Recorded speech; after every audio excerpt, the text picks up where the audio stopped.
Assalamualaikum. Saya Andini dari Departemen Agroteknologi Fakultas Pertanian Universitas Syahkuala dengan jadwal praktikum rancangan percobaan yaitu Selasa 08A AGT Rancau. Nah, di sini saya akan membuat tutorial cara menganalisis data menggunakan rancangan acak kelompok faktorial dengan aplikasi SPSS, di mana di sini terdapat data hasil 3 varietas padi yang dicobakan pada 5 taraf nitrogen. Nah, yang pertama itu kita melihat terdapat V, yaitu varietas, terdapat 3 varietas. Nah, 3 varietas itu kita buat dalam bentuk transpose seperti ini. Kemudian taraf nitrogen, taraf nitrogennya itu yaitu perlakuan yang N, taraf nitrogen N0, N1, N2, N3, N4. Maka di taraf nitrogen ini kita bikin 0, 1, 2, 3, 4 dan dilakukan secara berulang. Kemudian untuk ulangan sendiri itu diketahui terdapat 4 ulangan. Maka di sini tiap baris dibikin ulangan 1, 2, 3, dan 4. Selanjutnya sampai data paling terakhir. Nah, untuk hasil sendiri itu didapatkan dari kolom ulangan yang telah ditransposisikan. Nah, cara transposisinya itu yaitu di copy, kemudian ditempel khusus transposisikan. Nah, begitu pula mencapai data paling terakhir, yaitu data pada ulangan 4, yaitu 5,362. Nah, 5,362. Nah, untuk mengefisienkan waktu, maka dan memudahkan kita mengcopy data ke SPSS, maka tabel berikut bisa langsung saja kita copy, yaitu seperti ini, di copy sampai data paling terakhir. Nah, data paling terakhir, copy. Selanjutnya aplikasi SPSS kita buka, masuk ke bagian data view pada pojok kiri bawah SPSS. Kemudian data yang sudah kita copy di spreadsheet tadi kita paste.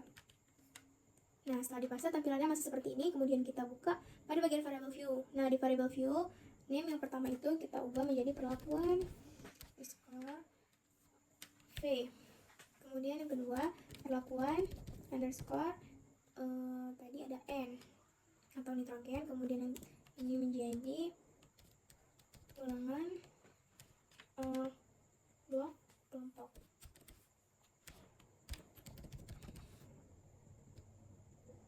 Nah, ini hasil, menjadi hasil. Kemudian desimalnya kita ubah menjadi 0, perlakuan N juga 0, untuk ulangan juga 0, namun untuk hasil kita ubah menjadi 3. Nah, untuk bagian label perlakuan V itu kita ubah menjadi varietas tadi.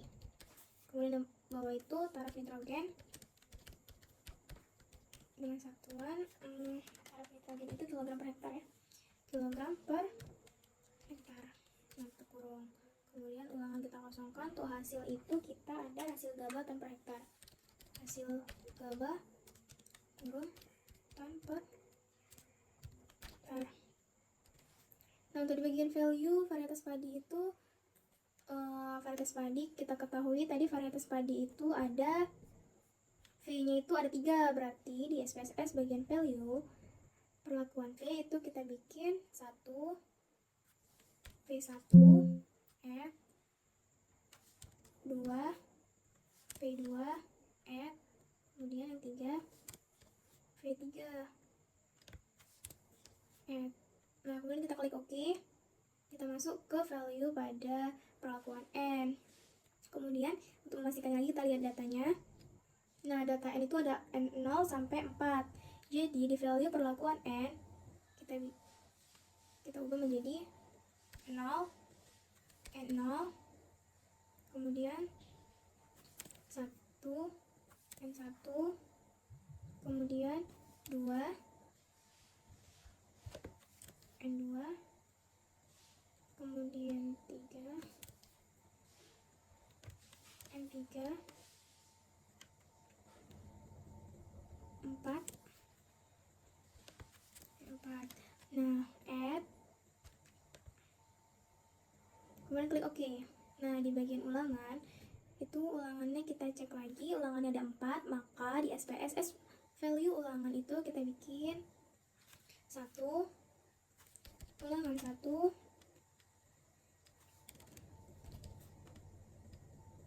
kemudian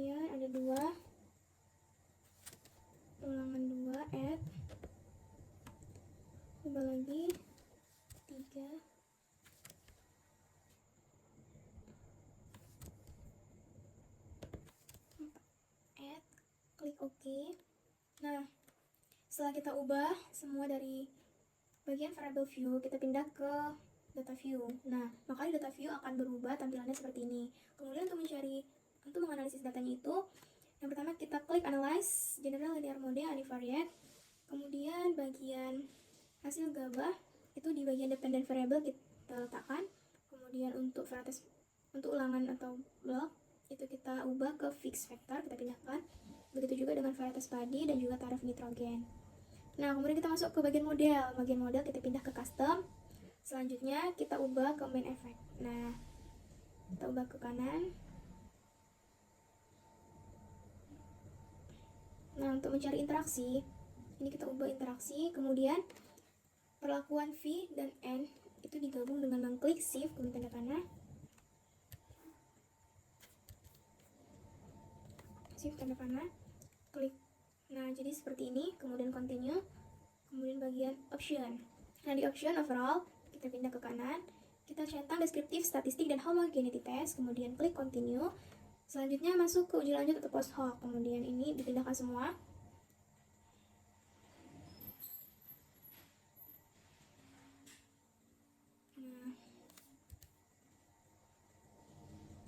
Nah, kemudian kita pilih uji lanjut LSD, 2K, dan Duncan. Nah, selanjutnya klik continue. Maka untuk mencari outputnya kita klik OK. Nah, setelah klik OK, akan muncul output dari analisis data menggunakan rancangan acak kelompok faktorial. Nah, berikut datanya. Sekian video yang dapat saya buat. Semoga dapat bermanfaat bagi kita semua. Mohon maaf apabila terdapat kesalahan. Wassalamualaikum warahmatullahi wabarakatuh.